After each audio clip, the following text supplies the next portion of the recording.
Maghahamunan lang tayo. Anong pinakamahirap na dinanas mo sa buhay mo? Ayan. Pinakamahirap po, Oo. Oo. yung matulog na kailangan panakaw pa. Talo kita. Ako nung Ano po? araw. Hindi, ito. Walang biruan to.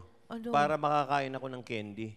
Oo. Kailangan maghanap ako ng nagde-deliver ng yelo O ngayon. na nahuhulog yung mga yelo. Yun ang kukunin ko, isasawsaw ko sa asukal. Yun ang candy ko. Ganun kami kahirap. Hindi. Si Joey naman, oh. Hindi ako nagbibiro, kaya tinatanong Ikaw ko eh. talaga. Ako Buti- walang kalaro nung araw, kundi mga langgam. O, kita mo. Kami naman po, buti naman, hindi naman kami tumuntong sa point na na Walang nagbubungkal makain. na lang ng basura. Oo, hindi naman ganon. Opo, hindi naman po ganun. Oo. Pero, Ikaw, ito, mayaman ka, Donya Melka. Hindi. Ano pinakamahirap mong Joey. inabot sa buhay mo? Oh, simo sa tawa pa lang, Donya na, oh.